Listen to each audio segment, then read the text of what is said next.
Right outside the church gates, the flower seller stopped him. "Don't marry her."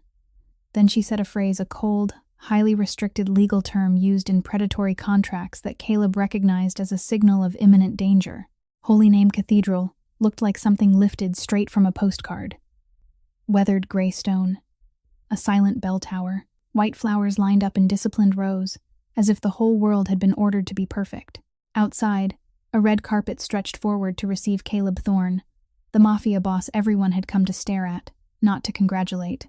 You could see it in the phones held high, in the constant whispering, in the way the guests smiled while their eyes never smiled with them. Caleb approached in a flawless black suit. His tie knot was measured down to the last millimeter. An expensive watch flashed briefly beneath his cuff.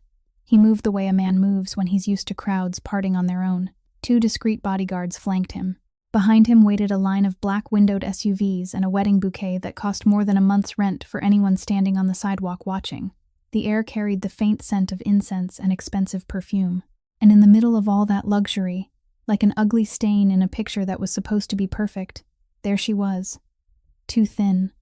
Auburn brown hair tied back in a hurried knot, an old wool coat worn through at the shoulders, a faded floral dress, shoes worn down at the heels. 27 years old. Yet her green eyes held the exhaustion of someone who'd been forced to live an entire lifetime in only a few years. She stood beside a small flower cart, the only job keeping her from the street, almost invisible, until she chose not to be invisible anymore. When Caleb took his final steps toward the threshold of the cathedral, she lunged out and blocked his path. "Don't marry her." Time seemed to split in two. The guests turned in unison. A surge of whispers broke loose. Phones swung toward them, recording from every angle. The bodyguards reacted at once, a hand already moving inside a suit jacket. "Move!" one of them snarled. Caleb stopped short, not out of fear, but out of curiosity. That sentence wasn't a plea for money, it was a bomb. "What did you just say?" he asked, his voice cold as steel. The woman didn't back away. She stood there shaking, yet she didn't move an inch, her gaze driving straight into his. "If you walk in," she said, "you won't be yourself anymore." Caleb gave a short, mocking laugh. "Do you even know who I am?" "I do," she answered, "and I'm still standing here." Then she said that phrase, "mirror clause." The smile on Caleb Thorne's face vanished. That wasn't street language. It was a weapon he recognized from his own shadow contracts, and this ragged flower seller had just spoken it as if she knew everything. Please hit like if you want to know what mirror clause is, and why it made the Mafia boss shudder. Share this video with anyone who loves stories full of sudden surprises. And don't forget to subscribe to the channel so you can follow the next episodes. Caleb Thorne grabbed Ivy by the wrist.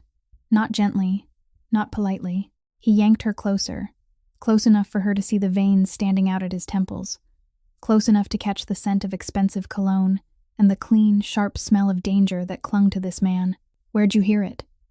His voice wasn't a question anymore. It was an order. Ivy tried to wrench her hand free, but she couldn't. Caleb's grip was a steel vice. She swallowed, her heart skittering out of rhythm, but she didn't lower her gaze. "In the sacristy," she said. "Last night." Caleb's eyes narrowed. "The sacristy?" Ivy nodded, her voice trembling but clear. "I sell flowers here every day. Last night I stayed late because it was cold. The corner wall along the side of the church blocks the wind well.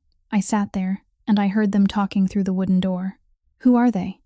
Caleb tightened his hold. Ivy winced with pain, but she answered anyway. "Your bride, and a man." They called a lawyer's name on the phone. Merritt. Douglas Merritt. Caleb felt as if someone had just driven a fist into his chest.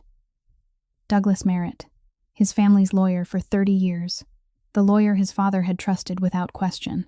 Around them, the crowd began to stir. The whispering spread like fire. Phones rose higher, zoomed in closer. Someone shouted, "Who is she? She must be crazy.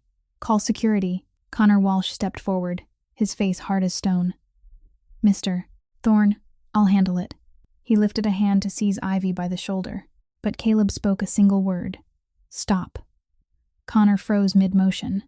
Every bodyguard froze. The whole crowd seemed to hold its breath.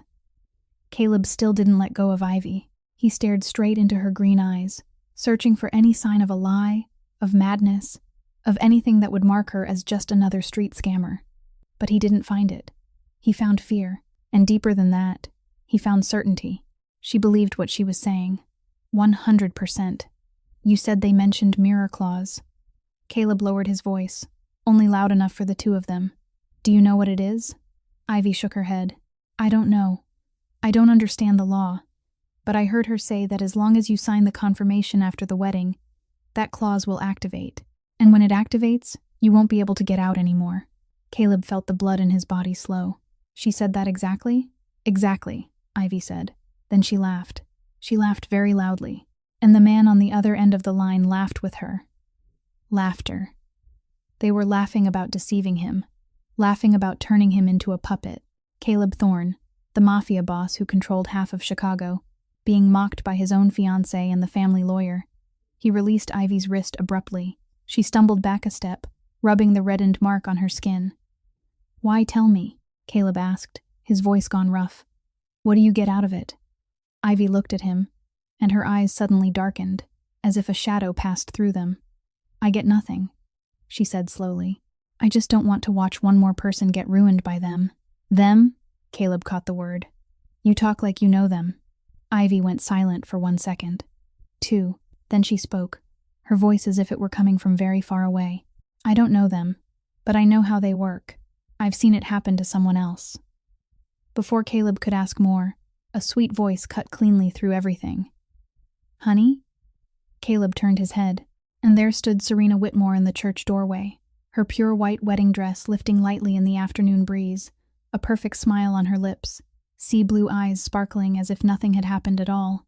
I heard a little noise out here, Serena said, worry measured out in just the right amount. Is everything all right? Ivy went rigid. She stared at Serena the way you stare at a snake sliding out of the grass. And Caleb noticed.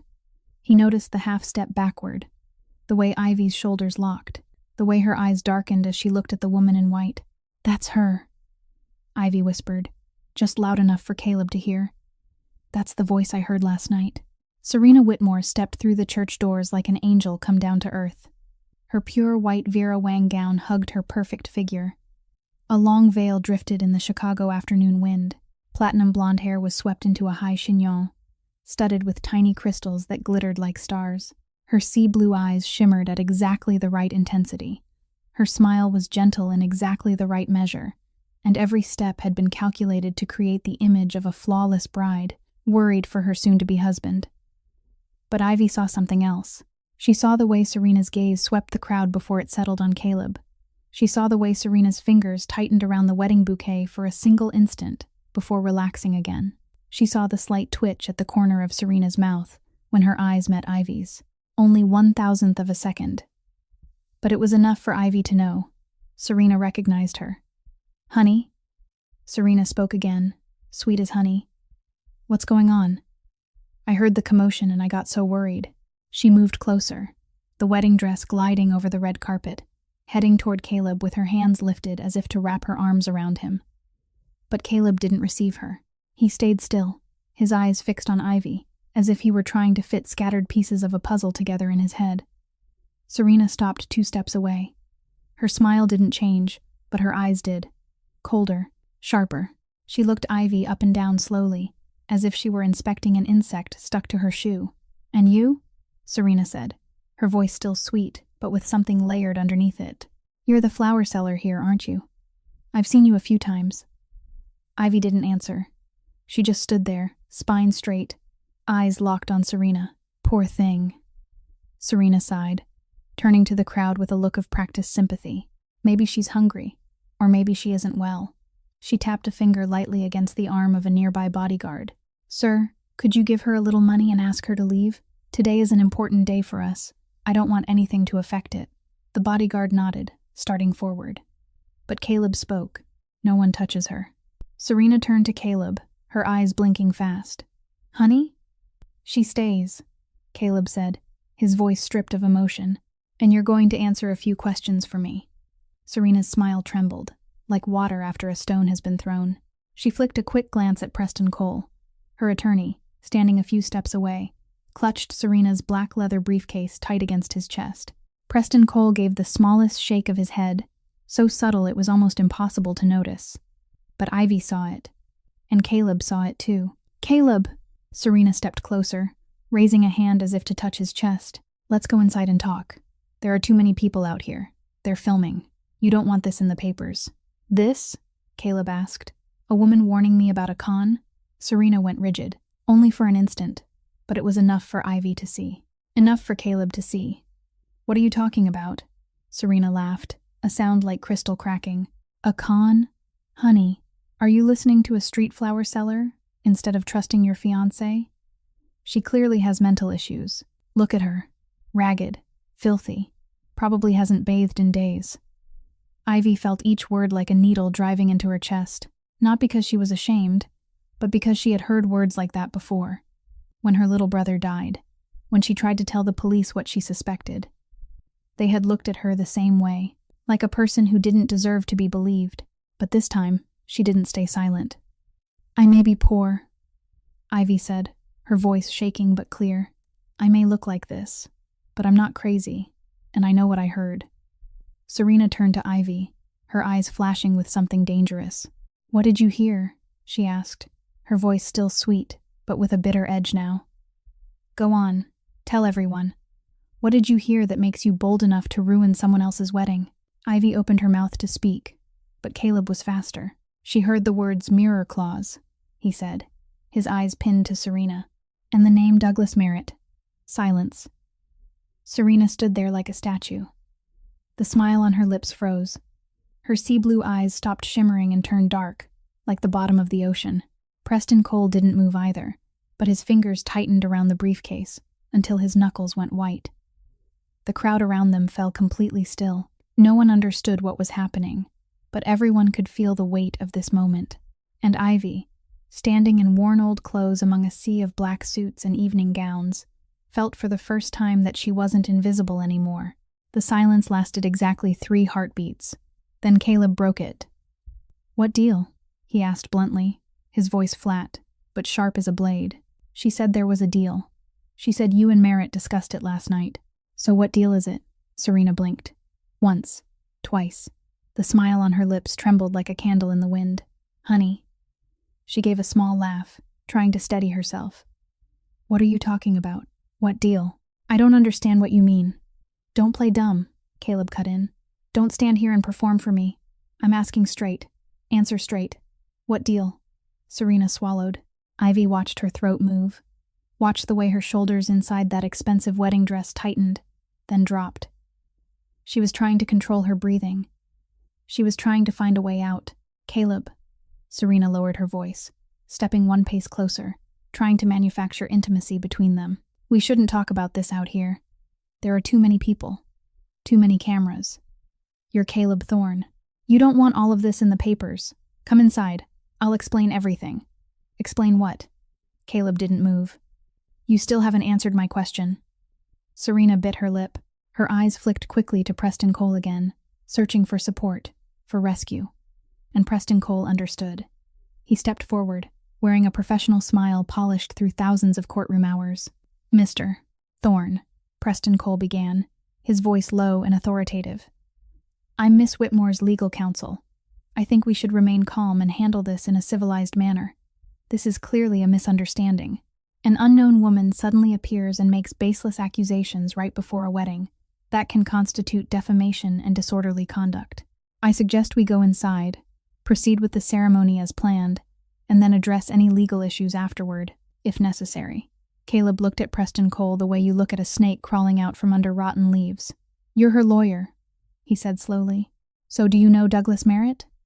Preston Cole's expression didn't change, but his fingers tightened around the leather briefcase he held for Serena. "Douglas Merritt is a well-known attorney in the field. Everyone in our circles knows him." "But do you work with him?" Caleb pressed. "More specifically, have you been in contact with him within the past week?" Silence. Preston Cole didn't answer. He just stood there, the professional smile beginning to freeze on his mouth. And Caleb had his answer. He turned back to Serena. "Last time I'm asking," he said, each word heavy as stone. "What deal?" Serena drew in a deep breath. She lifted her chin, trying to reclaim the pride of an upper-class heiress. "Caleb," she began, her voice still sweet, but with a bitter edge now. "I love you. I want to marry you. I've been preparing for this day for a whole year, and now you're standing here, in front of all these people, in front of all these cameras, asking me about a deal that doesn't exist just because a ragged flower seller said a few nonsense words. So it doesn't exist?" Caleb asked. Serena opened her mouth. "That's right, it doesn't." She stopped. "If you call off the wedding today, the deal will." And then she cut off, as if someone had just squeezed her throat shut. Serena's eyes widened. She realized what she had just said, and Caleb realized it too. "The deal will what?" he asked, his voice cold as ice. "Keep going. What will the deal do if I cancel?" Serena stood there, lips moving, but no sound coming out. Her sea-blue eyes darted from Caleb to Preston Cole, from Preston Cole to the crowd, then back to Caleb again. She looked like an animal cornered. Preston Cole stepped up, trying to salvage the situation. "Mr. Thorne, Miss Whitmore is under extreme stress. She isn't speaking clearly. This is not the place to—" "Shut up." Caleb didn't need to look at Preston Cole. His eyes stayed locked on Serena. "You just spoke about a deal. You didn't deny it. You just tried to dodge." Ivy stood there, her heart hammering out of control. She had been right. From the first moment to the last, she had been right. And now Caleb Thorne could see it too. Serena Whitmore wasn't the perfect bride. She was a con artist in a pure white dress, and the mask was starting to crack. In the silence stretched tight as a drawn string, Ivy did something no one expected. She reached into the pocket of her worn old wool coat and pulled out two things, a torn scrap of paper and a crumpled business card. "I've got proof," she said, her voice shaking, but her hand held high so Caleb could see. "Last night, when they left the sacristy, something fell out of the briefcase. They didn't notice, but I did." Caleb stepped forward and snatched the scrap from Ivy's hand. It was a corner of a legal document, ripped unevenly, but a few printed lines were still readable. His eyes skimmed. "Immediate activation," he read aloud, his voice turning rough. "Signature required. Upon completion of marital ceremony." The rest had been torn away, but it was enough. Caleb felt as if someone had poured ice water down his spine. This wasn't ordinary paper. This was contract language, binding language, the language of a trap, the kind designed to trigger while the victim never even realized what was happening. And this, Ivy held out the business card to Caleb. It fell with the paper. Caleb took the card and went still. On the ivory stalk, embossed in elegant gold lettering, was a name so familiar it hurt. Merritt and Associates, Asset and Estate Management. Douglas Merritt, Managing Attorney. Caleb had seen that card hundreds of times. On his father's desk, in the company conference room, at family dinners, when Douglas Merritt sat beside Warren Thorne like a close friend, a trusted advisor, an unofficial member of the family. Douglas Merritt wasn't Serena's lawyer. Douglas Merritt was his father's lawyer. For 30 years, Caleb lifted his head and looked at Serena. She stood there, white as paper, lips moving without sound. Then he looked at Preston Cole. The attorney was still trying to keep his face composed, but sweat had begun to bead and slide along his temple. "Douglas Merritt," Caleb repeated the name, each syllable heavy as lead. "My father's attorney. The man my father trusted most with every legal matter. The one who handled every major contract for the Thorne family." He took one step forward, never taking his eyes off Serena. "Can you explain it? Why is my father's lawyer's business card in your briefcase? Why were you and he discussing mirror claws in the sacristy the night before our wedding?" Serena stepped back, then another step. The heel of her expensive shoe caught on the edge of the red carpet. "You've got it wrong," she said, her voice trembling. "Douglas was just helping. This is what?" Caleb asked. "Go on, I'm listening." Serena couldn't answer. She stood there, her pure white gown a bitter kind of mockery, her mouth opening and closing like a fish thrown onto dry ground, and inside Caleb's mind, the pieces began to slide into place.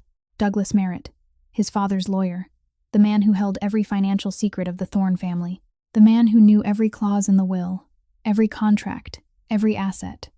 If Merritt was involved, then there was only one person who could have ordered it. One person, and only one. Caleb felt the ground under his feet start to give way. It couldn't be. It couldn't be his father. But the scrap of paper in his hand didn't know how to lie. Neither did the business card. Ivy stood there, looking at Caleb with an expression that wasn't pity. It was understanding. She knew that feeling. The feeling of discovering that someone you love might be the betrayer. Serena stood there for a few seconds, like an animal forced into a corner. Then something changed in her eyes. The fear drained away. The panic disappeared. In its place came something colder, more deliberate, and far more dangerous. The sweet smile of the perfect bride dropped like a mask yanked clean off, and beneath it was the real face of Serena Whitmore. "All right," she said, her voice holding not a trace of sweetness now. "You want to play this game? Fine, we'll play." Serena stepped forward, her wedding gown dragging along the red carpet like the tail of a white snake. She stopped directly in front of Caleb, close enough for him to see sparks burning in those sea-blue eyes. "Who do you think you are?"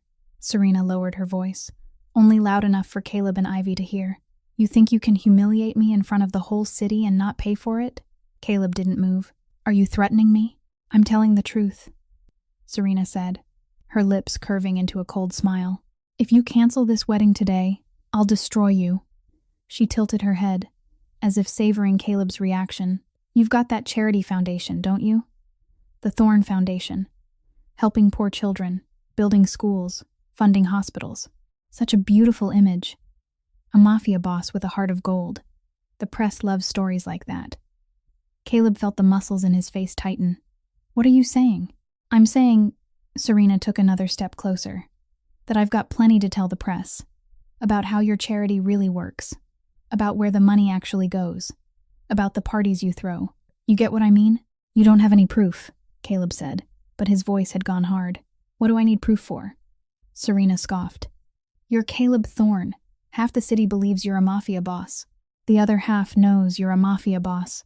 I just have to whisper the right things in the right places, and the reputation you've built for years will collapse like sand. No one's going to mourn a criminal who got conned." She turned to Ivy with a look of contempt. "And you," Serena said, her voice like venom. "Who do you think you are? Some hero saving the day? You're just a ragged flower seller. No one will believe you. No one will remember you. After today, you'll disappear, and not a single person will wonder where you went." Ivy felt every word like a blade cutting into her skin, but she didn't step back. She had stepped back too many times in her life. When her little brother died, when her father collapsed, when her mother lost her mind, she had stepped back, stayed quiet, let them grind her under their heel. "Not today. I've seen them do this to someone else," Ivy said, her voice trembling, but not weak. Serena turned back to her, one brow lifting. "What did you say?" "I said," Ivy repeated, slow and clear. "I've seen them do this to someone else, forcing signatures, stealing property, ruining lives. I saw it with my own eyes." Serena gave a sharp little laugh. "You saw it in a dream?" "I saw it through my brother," Ivy answered, her voice turning suddenly cold. "He got conned too. He signed papers he didn't understand, and 3 weeks later, he was dead." Silence. Serena stood there, the smile frozen on her lips. For the first time, she looked at Ivy not with contempt, but with something else. Surprise. And maybe, just maybe, a flicker of worry. "You're saying your brother died?" Preston Cole cut in, his voice guarded. "What are you implying?" Ivy didn't look at the lawyer. Her eyes stayed locked on Serena. "I'm not implying anything. I'm telling the truth. And the truth is, people like you never stop. You'll keep conning, keep stealing, keep destroying, until someone finally has the nerve to stand up and say, 'No.'" She drew in a deep breath. "Today, that someone is me." Serena narrowed her eyes, like a cat measuring its prey. "You're brave," she said, her voice light as a feather, but sharp as a razor. "But bravery alone doesn't save anyone. You should know that better than anyone." Right then, chaos erupted. No one knew where it started. Maybe it was the sudden wail of a car horn. Maybe it was someone in the crowd shoving. Maybe it was a signal only the people involved could understand. But the outcome was clear. The crowd began to surge. Guests shoved one another. Some fell, some screamed. Phones dropped to the pavement. A woman spilled her purse. Church security ran back and forth, trying to get control of the situation without even knowing what, exactly, they were supposed to control. And in the middle of that mess, a glossy black car pulled in tight to the curb.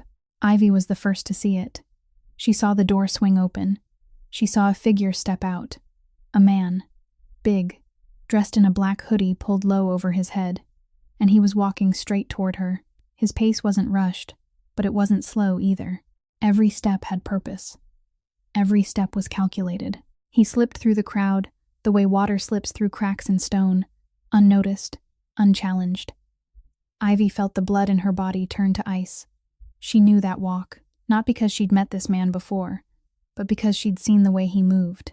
Over the past days, on the corner where she sold flowers, at the bus stop where she slept overnight, in the grocery store where she bought discounted bread, he had been watching her, and now he was coming to finish the job. Ivy wanted to run, but her feet felt nailed to the ground. She wanted to scream, but her throat had gone dry and rigid. All she could do was stand there, watching the hooded man come closer, closer still, his hand already lifting, ready to grab her. Then Caleb appeared. He stepped between Ivy and the hooded man like a wall of steel. No one saw him move. No one saw him give an order. But suddenly he was there, blocking the space between her and danger. The hooded man stopped. 1 second. 2. Then he tried to sidestep, to get around Caleb. Caleb shifted with him, cutting him off. The hooded man moved the other way. Caleb blocked again, like a shadow, like an animal guarding its territory. "Back up," Caleb said, not loud, but sharp enough to slice through the noise around them. The hooded man didn't back up. He stepped forward, shoulder angling toward Caleb, as if to bull his way through. A mistake. Caleb lifted a hand and shoved hard into the man's chest. Not a punch, not a kick, just a shove, but it carried the strength of a man who'd spent his whole life in violence. The hooded man staggered back 2 steps, nearly falling, and then he shouted, "He attacked me!" His voice boomed, deliberate, meant for everyone to hear. "Caleb Thorne just attacked me! Somebody call the cops! Film this! Film this!" Heads snapped around. Phones rose. Cameras swung into place. In an instant, Caleb was no longer the target of a scheme. He became the attacker, the violent one, the Mafia boss losing control on the day of his own wedding. Ivy saw the trap. She saw the way the hooded man deliberately dropped down, clutching his chest, pretending he was in pain. She saw the quick glance he threw toward Serena, as if waiting for a cue, and she saw Serena move. The bride in white ran forward, her face wet with tears, her voice shaking. "Oh my God!" Serena cried, loud enough for the cameras to catch. "Caleb, what are you doing? You hit him. You hit him right in front of me." She turned to the crowd, one hand pressed to her chest, wearing the perfect mask of panic. "Somebody help me. My fiancé is losing control. I'm scared." Ivy wanted to scream that it was a performance, that Serena was acting, that the hooded man was her partner, but she knew no one would believe her. A ragged flower seller against a beautiful bride on her wedding day. Who would listen? Connor Walsh appeared at Caleb's side, eyes sweeping the crowd fast. "Boss," he said low, "we need to leave. Right now." Caleb nodded. He turned, searching for the hooded man. But he was gone. In the swirling crowd, in the screams and the camera flashes, the hooded man had dissolved into the air as if he'd never existed at all. All that remained was Serena, tears shining, playing the perfect victim in front of dozens of lenses, and Caleb understood. This wasn't only a plot to seize his assets. It was a machine, designed with care, built to crush him from every direction. If he didn't sign, they would destroy his reputation.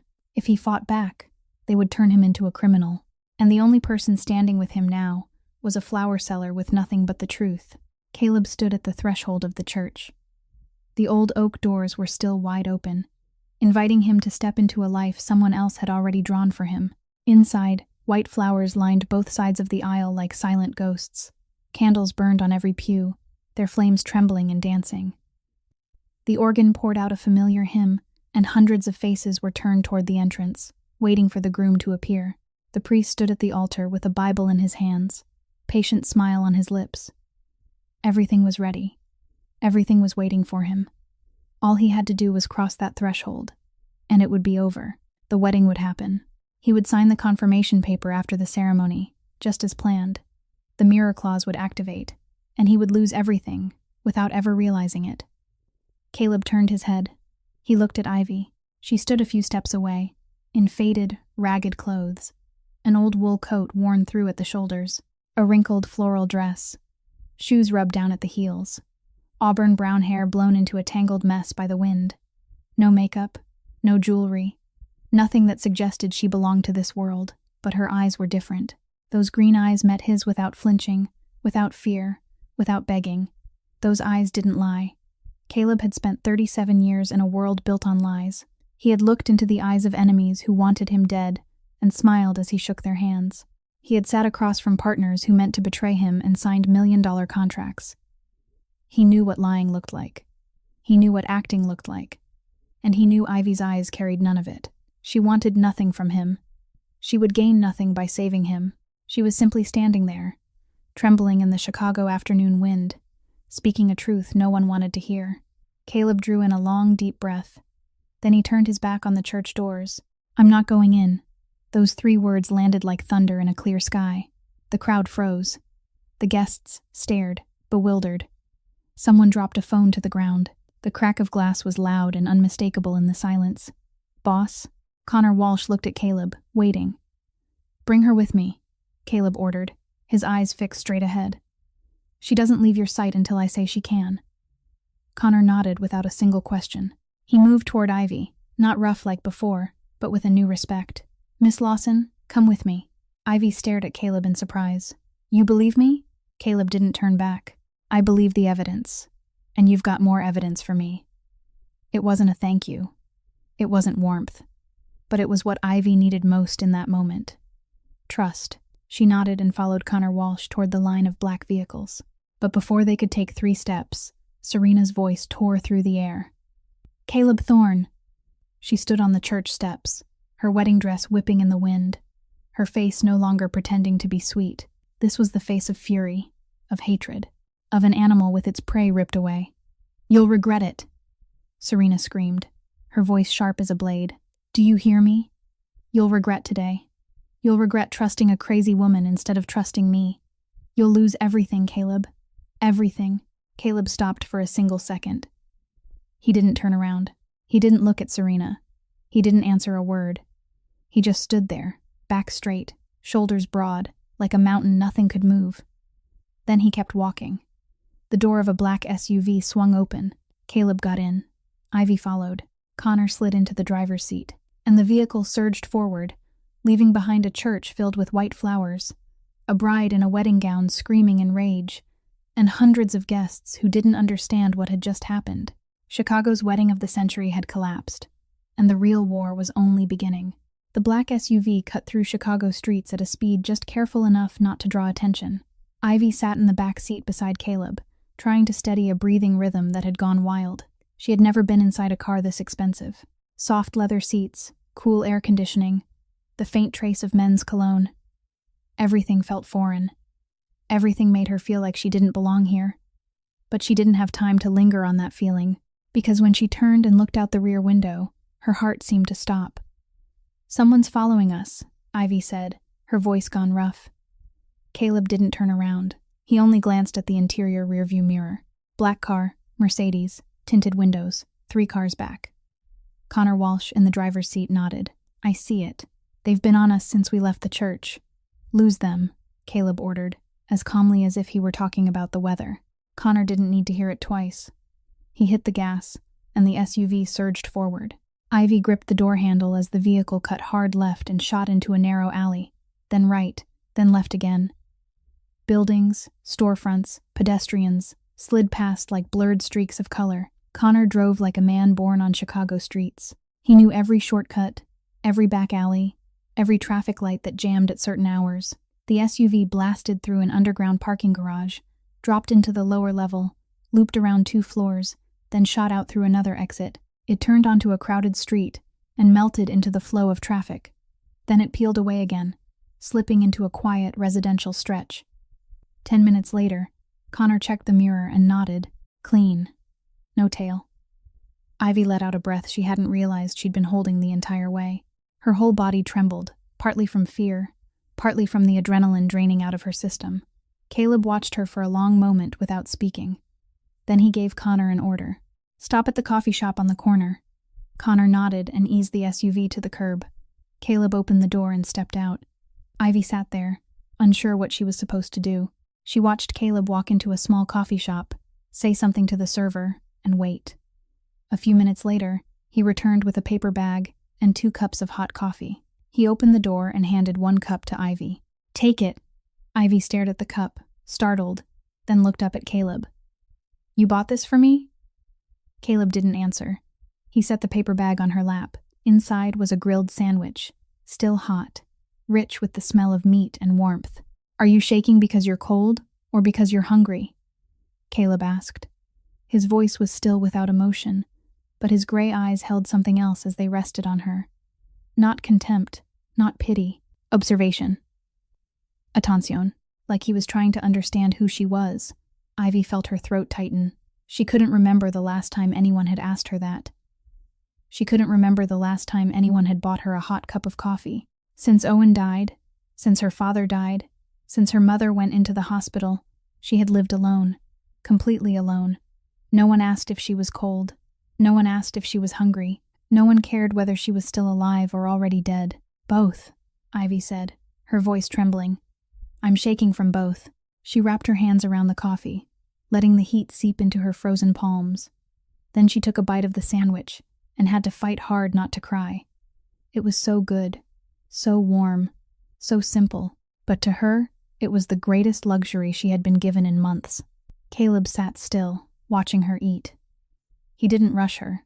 He didn't pry. He simply waited. When Ivy swallowed the last bite, she drew in a deep breath and looked out the window. "They've been watching me," she said softly. "Not just today, for days." Caleb narrowed his eyes. "How long?" "About a week," Ivy said. "At first I wasn't sure. Just the feeling that someone was looking at me. But then I started seeing the same car parked near where I sell flowers. The same man walking past where I sleep. The same shadow at the bus stop when I wake up." She turned to Caleb. "I think they know I heard that conversation. I think they were waiting to see what I'd do." "Why didn't you run?" Caleb asked. Ivy let out a sad, quiet laugh. "Run where? I don't have a home. I don't have money. I don't have anyone. All I could do was stay and hope they'd think I was too small to bother with." "But you still stopped me," Caleb said. "You still said everything." Ivy looked at him, her green eyes catching a hard, stubborn light. "Because I already stayed silent once. When my brother needed me to speak up, I couldn't do it, and he died." She swallowed. "I don't want to live with that silence one more time." Caleb was silent for a long time. The SUV stayed parked at the curb, the engine idling, the heater breathing softly. Outside, Chicago kept living its life, pedestrians passing, traffic sliding by, no one knowing that inside this black SUV, a conversation was unfolding that could change everything. "Tell me," Caleb said, not as an order, not as a demand, just an invitation. "About your brother, about what happened." Ivy looked down at the cup of coffee that had gone cool in her hands. She didn't want to remember. Every time she remembered, the wound opened and bled again. But she knew she had to tell it, so Caleb would understand, so he would know she wasn't crazy, so he would know she had seen the real face of people like Serena and the ones behind her. "My brother's name was Owen," Ivy began, her voice sounding like it was coming from very far away. "He was 24, 3 years younger than me, cheerful, always smiling, always dreaming about the future. He wanted to open a small coffee shop. It didn't have to be big. It didn't have to be fancy. It just had to be warm enough for friends to come by and listen to music." She paused, swallowing. But Owen had one weakness. He trusted people too easily, and he didn't know how to say no. "What happened?" Caleb asked. "Friends," Ivy said, bitterness rising in her voice. "People," Owen called friends. They invited him to play cards. "Just for fun," they said. "Just a few small hands." Owen didn't gamble, but he didn't want to be called a coward, so he went. Ivy drew in a deep breath. The first time, he won. The second time, he won again. They told him he was good, lucky, made for it. Owen believed them, and he kept playing, until he started losing. Lost once, then twice, then 3 times. Every time he lost, they loaned him more so he could win it back. And every time he borrowed, the debt grew. Caleb listened without speaking. He already knew where this story went. He had seen it 100 times in his world. But coming from Ivy's mouth, it carried a different weight. When the debt reached a number Owen could never pay, Ivy continued, they changed. They weren't friends anymore. They came to the house, threatening him. They said if he couldn't pay, they'd collect another way. And then they offered him a choice. Guarantee papers, Caleb said, not as a question. Ivy nodded, her eyes rimmed red. Owen didn't understand what he was signing. They told him it was just paperwork confirming the debt. They told him if he signed, he'd get more time. Owen believed them. He signed. And 3 weeks later, he died. Ivy closed her eyes, tears sliding down her cheeks. They found him in Lake Michigan. Officially, it was an accidental drowning. But I know the truth. Owen could swim. He swam better than anyone I've ever known. He couldn't have drowned. She opened her eyes and looked straight at Caleb. They killed him. After they got the signature, they didn't need him anymore. He was just a name on paper, a tool. And when a tool stops being useful, they throw it away. Silence. Caleb didn't speak. He just sat there, gray eyes on Ivy with something she couldn't quite read. My father couldn't take it, Ivy went on, her voice like she was telling someone else's story. When he heard Owen was dead, he had a stroke right there at the hospital. 2 months later, he was gone too. The doctors said it was his heart. But I know, he died from pain, from losing the son he loved most. And your mother? Caleb asked, his voice low. My mother collapsed completely, Ivy said. She didn't speak to anyone for weeks. Then she started talking to Owen. To Owen, who was dead. She believed he was still alive, still somewhere in the house. The doctors said it was trauma-induced psychosis. They put her in a specialized care facility. She's still there now. Ivy looked out the window, where Chicago's buildings slid by like ghosts, and me. I lost my teaching job because I couldn't focus. I lost my home because I couldn't afford the rent. I lost everything, and I ended up here, selling flowers outside a church, sleeping at a bus stop, eating leftover bread from trash cans. She turned back to Caleb, green eyes shining with tears but not weak. I stayed silent when Owen needed me to speak. I did nothing when he was being conned. I let him die without saving him. Her voice hardened. I couldn't save Owen, but I could warn you. I could stop it from happening to someone else. That's why I stood at the church gates today. Not for money, not for fame, but because I don't want to watch one more person get swallowed alive. Caleb looked at her for a long moment. Then he nodded, slowly. I understand, he said, his voice deep and real. And I won't let you be forced into silence ever again. The SUV stopped in front of an old bus station on the outskirts of Chicago. The place had been abandoned for a long time. The shelter roof rusted through, the bench broken down, weeds climbing thick around the edges. Not a single person, not a single car passing by. Only wind slipping through shattered glass, and the dry rasp of dead leaves skittering across the ground. Ivy stepped out first, Caleb following behind. Connor Walsh stayed by the vehicle, his eyes sweeping the area with a soldier's instinct. Here, Ivy said, leading Caleb toward a row of battered metal lockers bolted to the station wall. Most of them were ruined, doors hanging open, insides empty. But one locker was still intact, the door shut tight, the padlock still in place. Ivy reached inside her coat and pulled out a thin cord worn around her neck. On the cord hung a small, old key, oxidized into a dull bronze. I hid it here because no one looks, she explained as she slid the key into the lock. I don't have a home. I don't have anywhere safe. But this is different. No one comes here. No one cares about an abandoned bus stop. The lock clicked and sprang open. Ivy pulled the locker door wide, and inside sat a black plastic bag cinched tight with a rubber band. She lifted it out and opened it carefully, like she was opening a treasure. Inside were 2 things, a black USB drive and a crumpled brown paper envelope.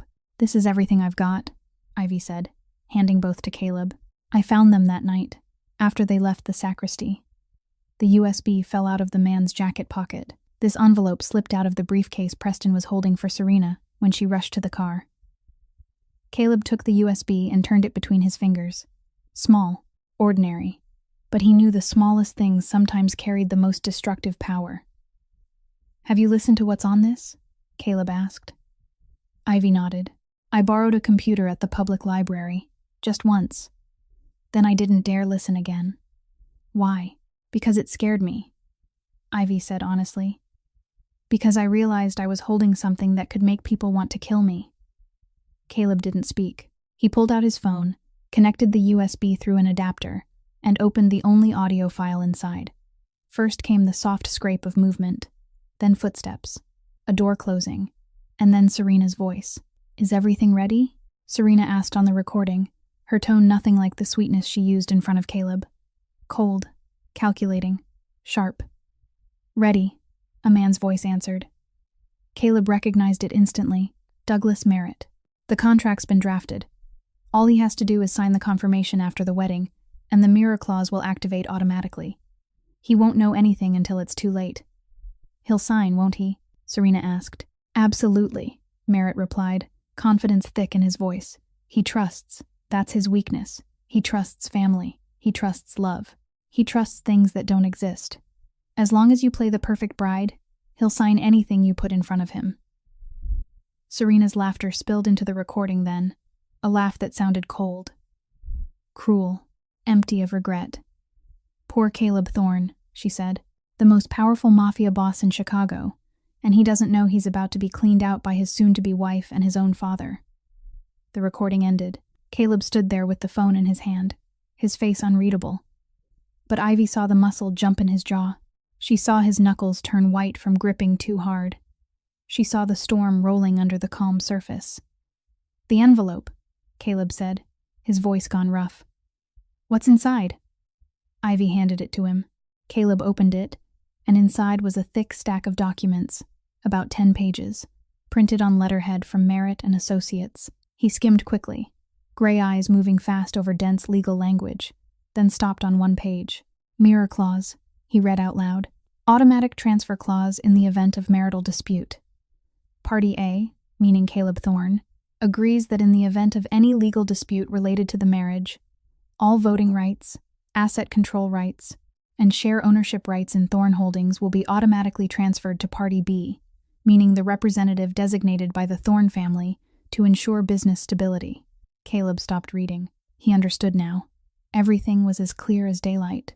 If he married Serena and signed the confirmation, the mirror clause would activate, and any time Serena wanted, all she'd have to do was manufacture a fake marital dispute, a made-up affair, a staged domestic violence claim, and Caleb would lose everything. The company, the assets, the power. All of it would flow straight into the hands of the representative designated by the Thorne family, meaning Warren Thorne. His father. "They were going to take it all," Caleb said, his voice like stone. "My father and Serena. They were going to strip away everything I built, and they were going to do it right in front of me while I didn't even know it." Ivy stood there in silence. She didn't know what to say. She only knew the pain in Caleb's eyes now wasn't the pain of losing money or losing power. It was the pain of betrayal, from the very people who should have loved him most. Rachel Stern's office sat on the 3rd floor of an old building in downtown Chicago. No marble lobby, no designer-dressed receptionist. Just a wooden door with a small nameplate, and a cramped room packed with files, law books, and a single green plant, struggling to survive beside the window. Rachel Stern was a woman of 44, with neatly cut short brown hair and eyes sharp as blades. She didn't stand when Caleb walked in.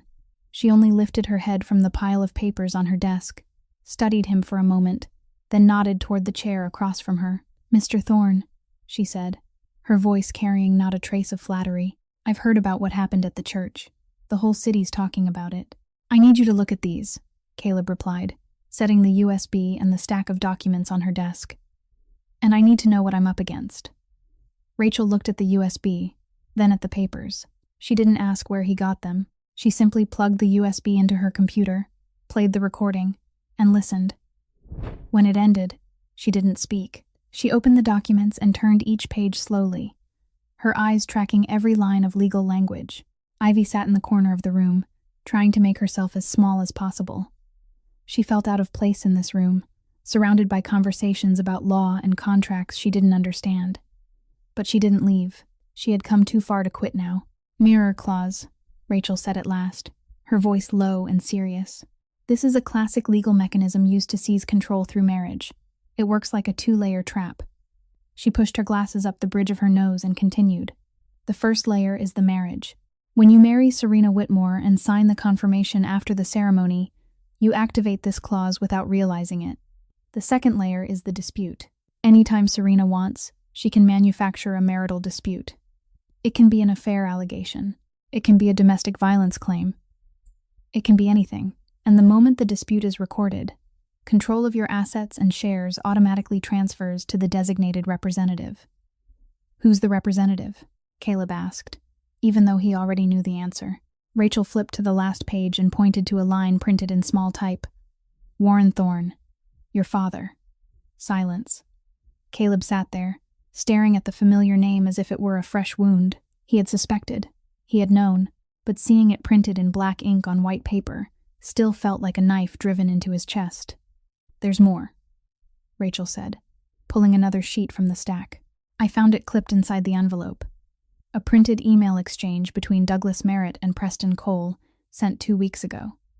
She read aloud. Preston, everything is ready per Mr. Warren's instructions. The contract will be signed immediately after the wedding. Make sure Miss Whitmore follows the script exactly. We can't afford any mistakes. Douglas Merritt. Caleb closed his eyes. Per Mr. Warren's instructions. His father didn't just know about this scheme. His father directed it, from beginning to end. Caleb's phone suddenly started vibrating. Once, twice, then nonstop, as if it would never end. He pulled it out and looked at the screen. Messages. Dozens of messages. From business partners. From friends. From people whose names he didn't even remember. All of them saying the same thing. Caleb, you okay? Social media's going insane. Mr. Thorne, I just saw Serena's post. What's happening? Caleb, call me now. The press is asking about the mentally ill flower girl.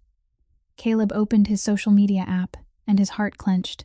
Serena had posted a long statement, with photos from the canceled wedding. In the images, she was crying, her dress wrinkled, looking like the perfect victim. The post read, Today was the most painful day of my life. The man I love was deceived by a flower-selling woman we don't even know. She appeared at the church gates, screaming insane things, and Caleb believed her instead of believing me. I don't know who she is. I don't know what she wants. But I know she destroyed my life. Please pray for me. Beneath it, thousands of comments poured in like a flood. Most of them were on Serena's side. Poor thing. Caleb Thorne is a bastard. That flower girl must be crazy or hired to sabotage it. Ivy saw the post over Caleb's shoulder. It felt like someone had punched her in the stomach. She had known this would happen. She had known they would turn her into the villain. But seeing it happen for real still made her want to cry. They're fast, Rachel remarked dryly. Serena and her people don't waste time. They're controlling the narrative before you can respond. Caleb stared at the phone screen, then looked at Rachel. They want to make me look insane, he said, his voice cold. They want to make Ivy look like a criminal. And they want the whole world to believe Serena is the victim. Yes, Rachel nodded. Classic playbook. Attack reputations before the evidence comes out. But they don't know you have these. She pointed to the USB in the documents. This evidence will be notarized and sent to investigators within 24 hours. And then the story changes. Caleb nodded. He looked at Ivy, curled into herself in the corner, eyes red but not crying.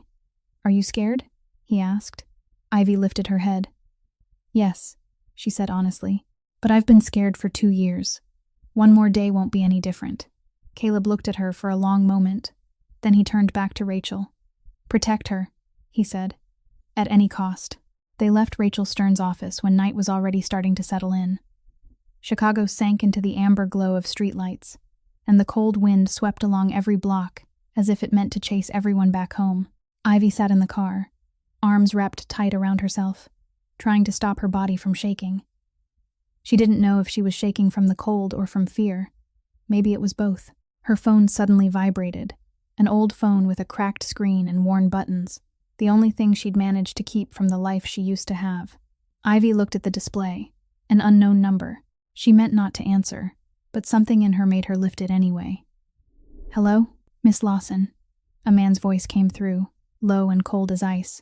We need to talk. Ivy felt the blood in her body turn to stone. She didn't recognize the voice, but she recognized the tone. The tone of someone used to holding power. The tone of someone who wasn't used to hearing no. Who is this? Ivy asked, her voice trembling. Who I am doesn't matter, the man replied. What matters is what I'm about to tell you. You caused a lot of trouble today, Miss Lawson. A lot of people aren't happy. And when those people aren't happy, they've got ways to show it. Ivy swallowed hard. I don't understand what you're talking about. You do, the man said, slowly, as if savoring every word. You understand perfectly well. You poked a hornet's nest, Miss Lawson, and now you're going to pay. The silence stretched. Then the man continued, and this time each sentence cut into Ivy's chest like a knife. We know where your mother is. Lakeside Nursing Home, room 214, second floor, window facing the flower garden. She likes to sit there in the afternoon, looking out and talking to people who don't exist. It felt like someone drove a fist straight into Ivy's lungs. She couldn't breathe. She couldn't think. She couldn't do anything except sit there with her hand crushing the phone until her knuckles went white. Don't, she whispered. Please, don't touch her. She's got nothing to do with this. She's had something to do with it since the moment you decided to open your mouth, the man replied, flat and merciless. This is your only warning, Miss Lawson. Disappear. Forget what you saw. Forget what you heard. And never show up in front of Caleb Thorne again. If you do what we say, your mother will be safe. If you don't, she'll have a very unfortunate accident. A slippery staircase. A wrong dose of medication. A window opened a little too wide. You understand me? Ivy wanted to scream, to cry, to smash the phone against the glass.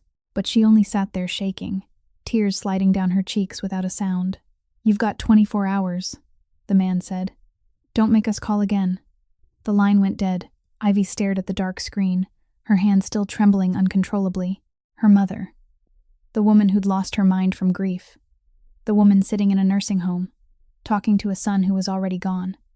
The only family Ivy had left. They were threatening to kill her. Ivy. Caleb's voice came from beside her. Ivy jolted and looked up. She hadn't realized he'd heard the whole call. Her phone had been on speaker the entire time without her knowing, maybe because the cracked screen had ruined the touch controls. You heard it, Ivy said, her voice sounding like it was coming from far away. They're going to kill my mother. Caleb didn't answer. He pulled out his phone and called Connor Walsh. Connor, he said, his voice cold and sharp as steel. Send people to Lakeside Nursing Home immediately. Room 214. Miss Lawson's mother. Protect her 24 hours a day. No one goes near her without my permission. Do you understand? Understood, boss. Connor's voice came through the line. I'll send the 2 best men right now. Caleb ended the call and turned back to Ivy. She sat there with tears still falling, but her green eyes looked at him with disbelief she couldn't hide. Why? She asked. Why are you doing this? My mother has nothing to do with you. I have nothing to do with you. You could walk away from us, and no one would blame you. Caleb held her gaze for a long moment, then spoke, his voice low and real. You saved me. You warned me when you didn't get anything out of it. You risked your life to stop me from stepping into that trap. He paused. I owe you, and I don't forget what I owe. Ivy looked at him, and for the first time since Owen died, she felt like she wasn't alone anymore. It was late at night when Ivy remembered her flower cart was still near the church. That battered old cart, its wheels rusted, its canopy torn, was the only thing she had left from the life she used to have. Owen had helped her build it, with his own hands, with scraps of wood he'd hauled from a construction site, with the love of a little brother for his sister. She couldn't lose it. I need to get my flower cart, Ivy told Caleb, as they sat in Rachel Stern's temporary office. It's near the church. I know it sounds silly, but it's the only thing I have left of Owen. Caleb watched her for a long moment. He didn't say it was silly. He didn't tell her to forget it. He only nodded and turned to Connor. Go with her. Don't take your eyes off her. Connor nodded without a question. They walked through Chicago's empty streets, the streetlights casting a weak yellow over pavement damp with night mist. Ivy led the way, Connor behind her, his gaze constantly sweeping every dark corner, every shadowed figure, every parked car along the curb. The flower cart was in a narrow alley near the church, where Ivy usually left it overnight. She'd pushed it there before she stopped Caleb, never imagining she wouldn't be back for hours. They turned into the alley, and that was when everything collapsed. 2 figures stepped out of the dark and blocked the way. Men. Big. wearing black jackets, faces cold as stone. "Miss Lawson," one of them said, his voice low and threatening. "Someone wants to talk to you." Ivy went rigid. She knew this wasn't a chance encounter. It was a trap, and she had walked straight into it. Connor reacted instantly. He moved in front of Ivy, his body already set in a fighting stance. "Back up," Connor ordered, his voice like cooled steel. The closer man gave a short, mocking laugh. "We've got no business with you. Just hand the girl over and you can walk away." "Not happening," Connor said. And then everything happened too fast. The first man lunged, arm raised as if to punch Connor. But Connor was faster. He shifted aside, caught the attacker's arm, twisted hard, and slammed him down. Bone cracked. A scream tore through the alley. But while Connor was handling the first man, the second one moved. He shot toward Ivy, quick as a snake. Before she could react, a rough hand clamped onto her arm and yanked. "Come with me," he snarled into her ear. "Stay quiet and it won't hurt." Ivy wanted to scream, but her throat felt crushed shut. She tried to fight him, but he was too strong. He dragged her toward the end of the alley, where a car was waiting with the headlights off and the engine running.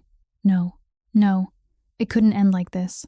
Ivy wanted to fight, to shout, to do anything at all. But her body wouldn't listen. Fear had frozen everything. And then she heard footsteps. Fast, heavy, like thunder charging in. Caleb Thorne appeared at the mouth of the alley like a storm. He didn't run. He drove forward. The man holding Ivy didn't have time to react before a fist smashed straight into his face. Bone broke. A howl of pain. He released Ivy and staggered back, both hands on his bloodied face. Caleb didn't stop. He hit him again, then drove a hard kick into his stomach. The attacker folded and dropped to the ground, groaning. The other man, already thrown down by Connor, tried to scramble up and run. Connor started to go after him, but Caleb lifted a hand, stopping him. "Let them go," Caleb said, his voice cold. "They'll take a message back to their boss." The two attackers hauled themselves up and vanished into the darkness, leaving the alley silent as if nothing had happened. Caleb turned to Ivy. She stood with her back against the wall, breathing hard, her whole body shaking. Tears had slid down her cheeks without her noticing. "Are you hurt?" Caleb asked, his voice still tight, but softer now. Ivy shook her head, unable to speak. Caleb stepped closer. He gently took her arm where the attacker had grabbed her and checked it. A bruise was already blooming across her pale skin. "Does it hurt?" he asked, his voice low. Ivy looked down at his hand around her arm. Warm, careful, nothing like the cold man she'd met at the church gates. "No," she whispered. "It doesn't hurt." Caleb watched her for a long moment. Then he let go, but he didn't step back. "Don't go out alone again," he said. "Not until this is over." Ivy nodded. She didn't know what to say. She only knew that for the first time in 2 years, someone had run to save her, and that someone was Caleb Thorne, the Mafia boss all of Chicago feared. The next morning, they were sitting in Rachel Stern's office when a knock hit the door. Not a polite knock. It was the knock of someone used to giving orders, used to having doors opened immediately, used to never waiting. Rachel looked at Caleb, then at Ivy. She stood and opened it, and Warren Thorne walked in. Ivy recognized him instantly. 63. Tall, broad-shouldered, silver hair swept back to perfection, a meticulously tailored 3-piece gray suit, and on the ring finger of his right hand, a ruby ring, blood red, flashing under the light, exactly as she had described, exactly as she had seen through the crack in the sacristy door that night. This was the man behind it all. Behind Warren came Douglas Merritt, still in his familiar black suit, a black briefcase clutched tight to his chest, his face cold as stone but his eyes constantly shifting around the room as if searching for an exit. And last was Serena Whitmore. She wasn't wearing a wedding dress now. Instead, she wore an elegant black dress, as if she were in mourning for the relationship she'd just lost. Her eyes were red, maybe from tears, maybe from eye drops.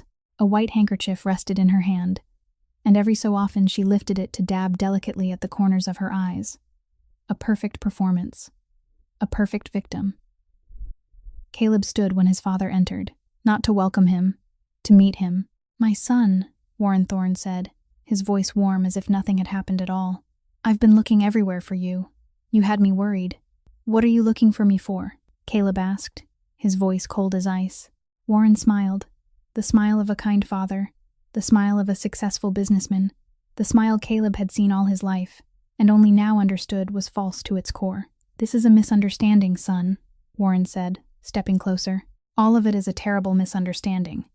You listened to lies from a woman you don't even know, and you overreacted. I understand. You're under stress. A wedding is a big thing. But now it's past. We can talk like father and son and straighten everything out." "Straighten it out?" Caleb repeated, as if the words tasted bitter. "What do you want to straighten out?" "Come home, son," Warren said, the warmth still there, but with a thin edge of steel underneath now. "Come home, rest, and we'll talk privately. There's no need for outsiders."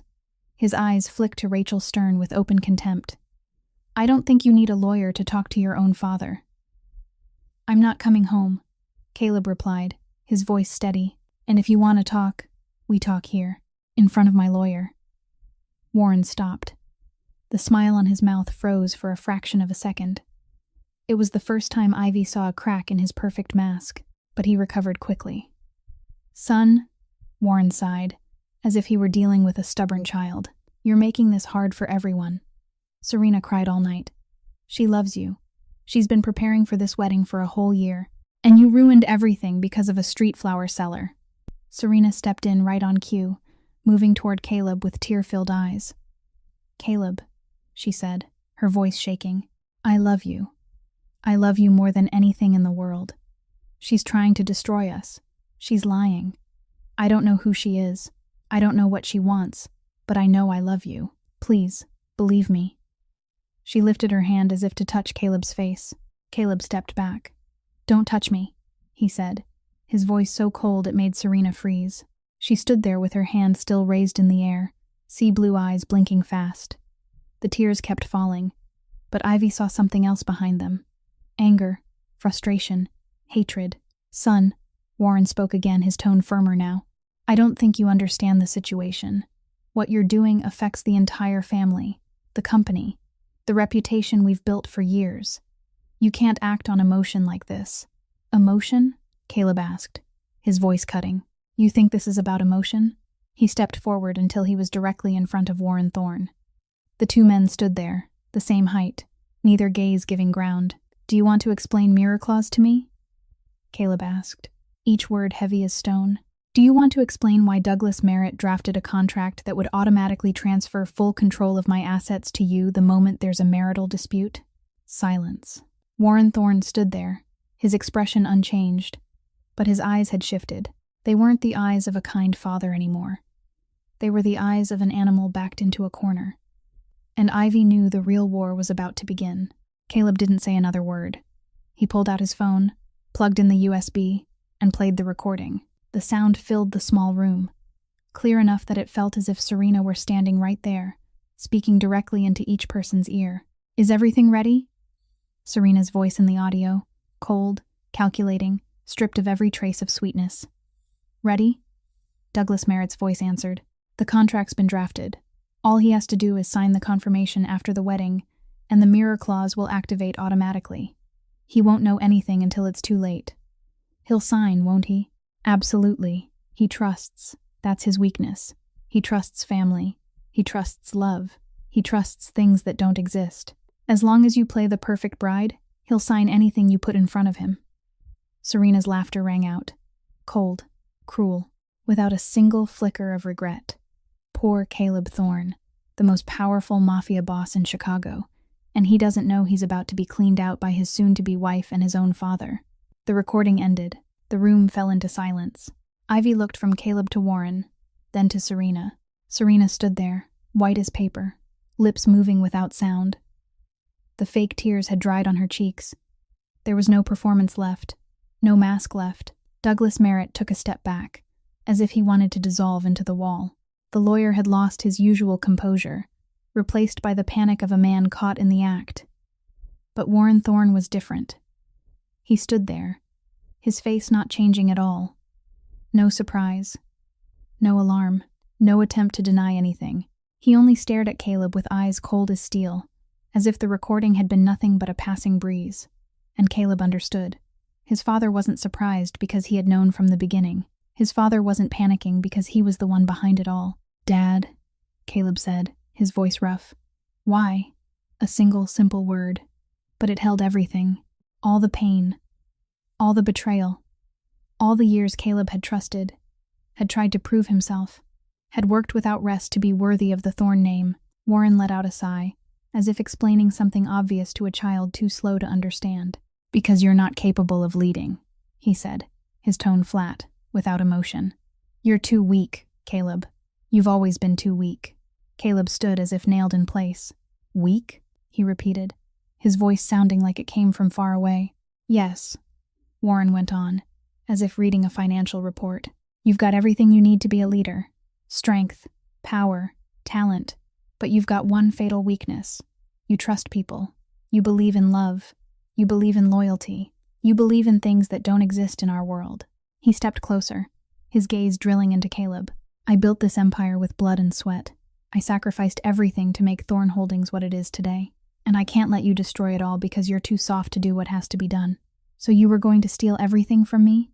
Caleb asked, his voice shaking from the effort of holding back the rage boiling in his chest. "Not steal," Warren replied, his voice cold as ice. "Protect.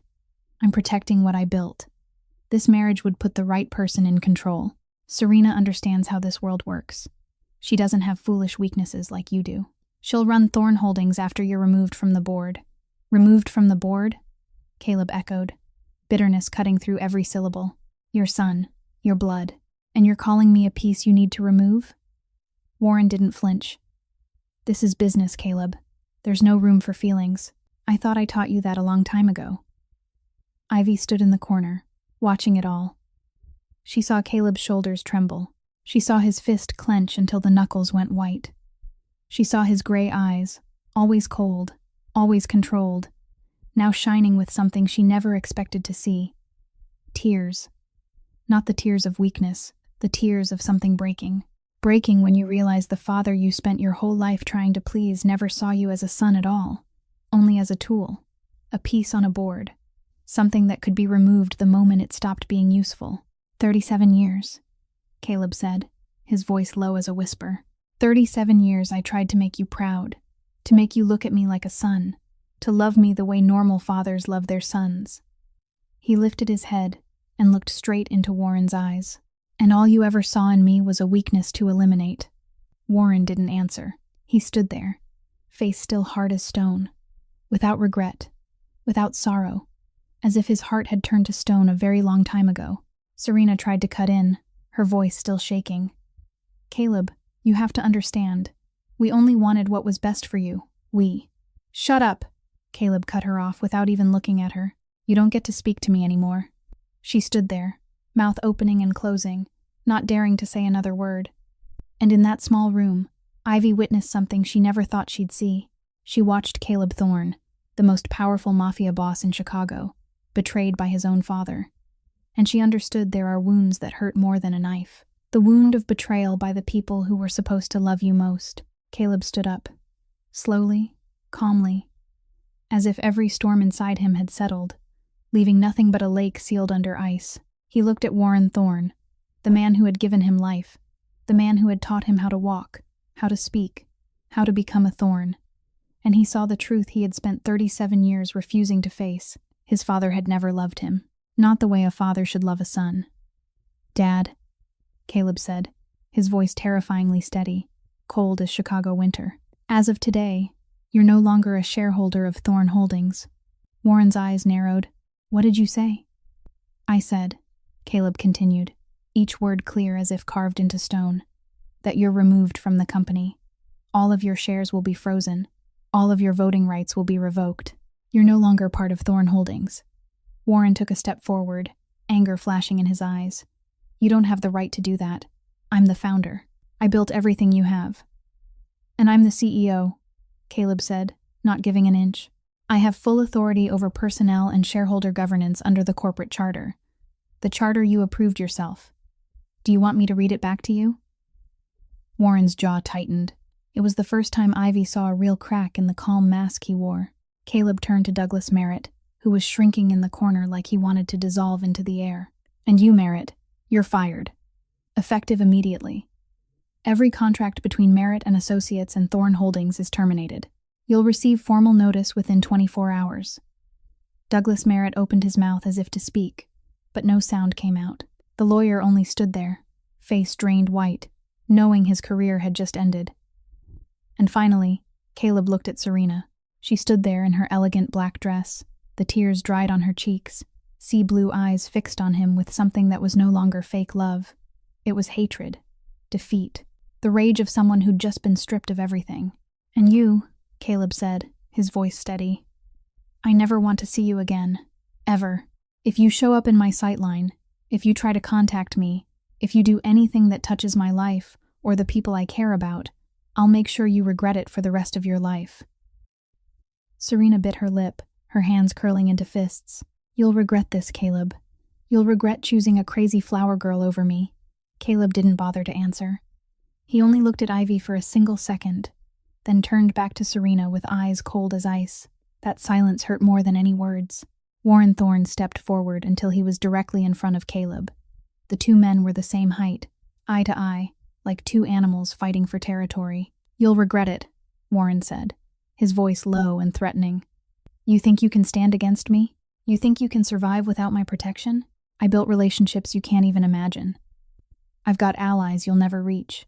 When I turn my back, you'll find out just how alone you really are. Caleb held his father's gaze for a long moment. Then he spoke, his voice unmoving. Maybe I'll regret it. Maybe I'll fail. Maybe I'll lose everything. He paused for a beat. But at least I'll regret it as a free man, not as a puppet pulled by my own father. Warren stood there, his face flushed with rage. It was the first time in Caleb's life he'd ever seen his father truly lose control. Rachel Stern rose and stepped to Caleb's side. She looked at Warren, Douglas Merritt, and Serena, with eyes sharp as blades. Before you leave, she said, her tone as calm as a weather report, I want you to know that all evidence connected to this matter was notarized and submitted to the Financial Fraud Investigation Unit this morning. The recording, the Mirror Clause contract, the email exchange between Mr. Merritt and Mr. Cole, all of it. She paused, letting every word sink in. If any retaliatory action is taken against my client or anyone involved, that evidence will be released publicly. And I assure you, at that point it won't just be a matter of losing shares or losing a job. It will be losing your freedom. Silence.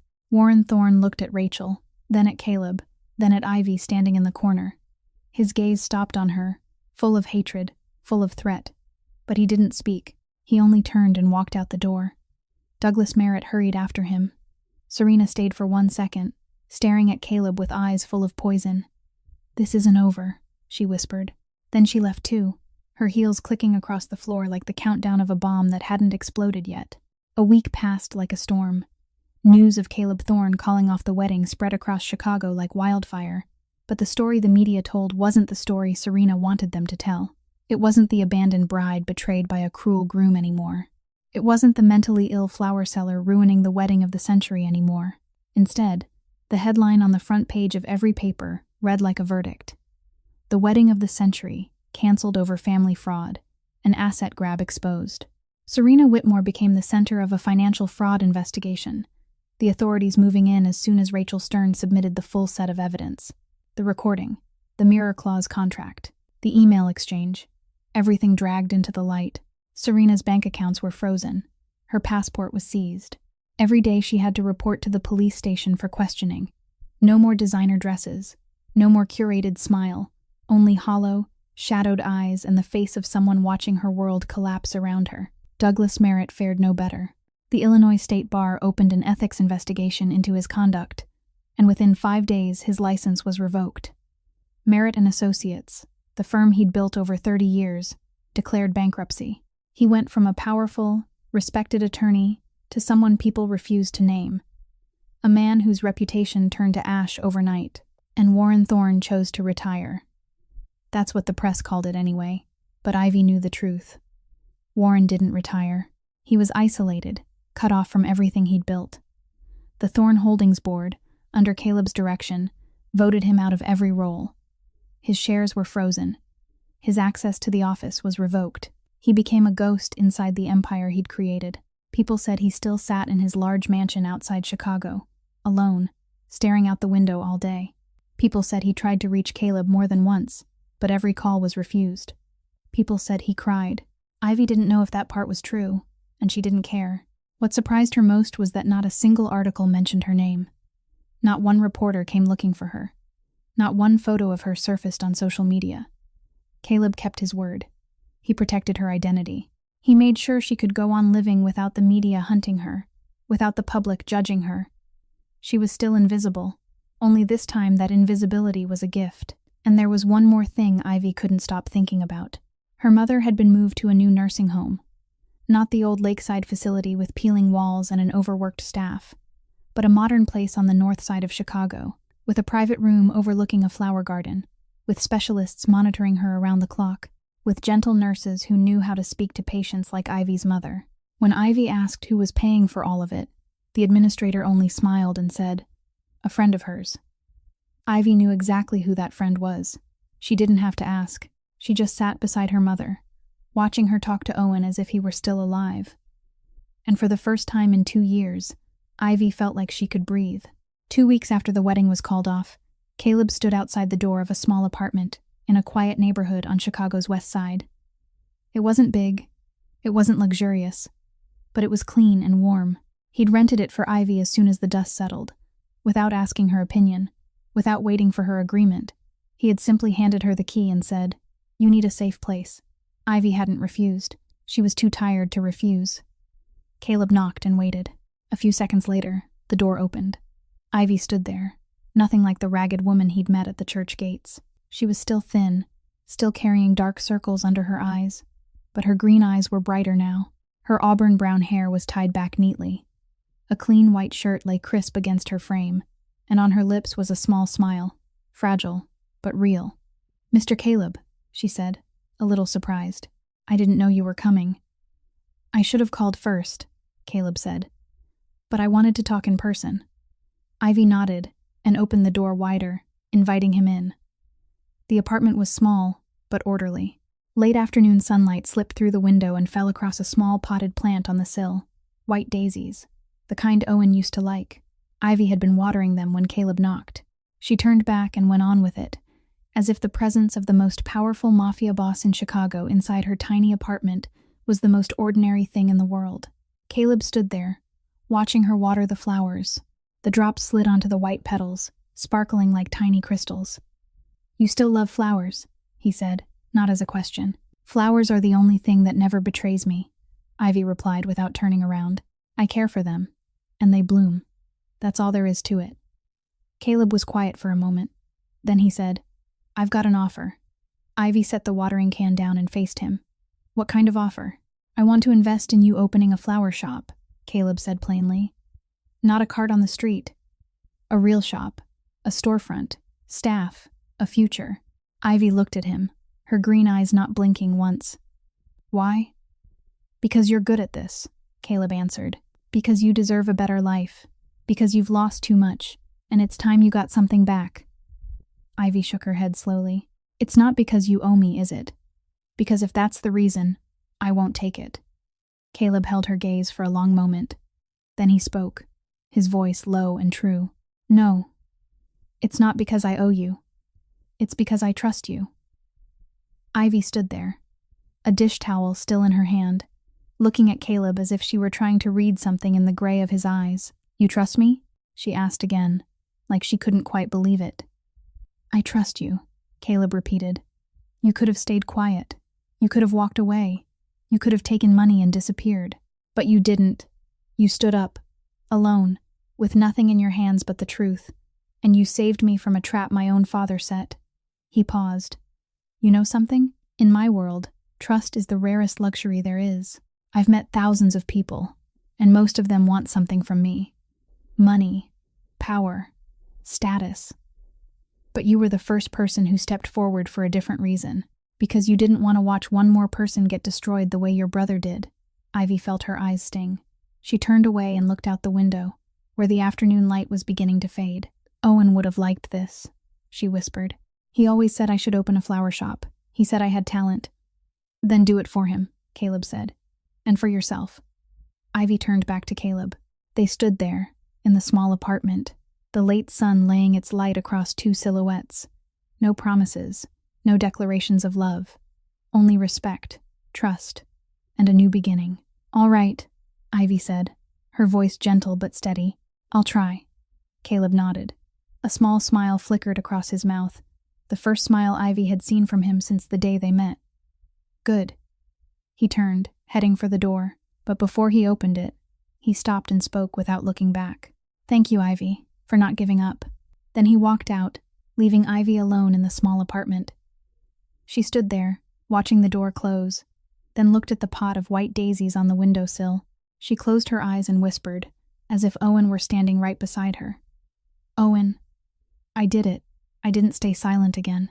I saved someone. And maybe I saved myself too." Tears slid down her cheeks, but they weren't tears of misery. They were tears of relief, of healing, of someone who had finally found light after 2 years trapped in darkness. Because sometimes justice doesn't come from a courtroom. It doesn't come from police. It doesn't come from the powerful. Sometimes justice comes from an ordinary person, someone with nothing but the truth and the courage to stand up in the crowd and say, "Don't walk in." This story teaches us that in life, sometimes the smallest people can do the greatest things. Ivy didn't have money. She didn't have power. She didn't have status. She only had the truth and courage. And that was enough to change the fate not only of Caleb, but of herself as well. This story also reminds us that we must never stay silent in the face of injustice. Ivy stayed silent once, and she lost her brother. She refused to let it happen again, and that determination gave her a new life. If this story touched your heart, please hit the like button and share this video with the people you love. Don't forget to subscribe to our channel and turn on notifications so you won't miss our moving stories every day. How did this story make you feel? Have you ever faced a similar situation in your own life? Share with us in the comments below. We always want to hear what's in the deepest part of your heart. Wishing everyone watching this video good health, a happy life, and peace each day. Thank you for being with us. Goodbye, and see you in the next video.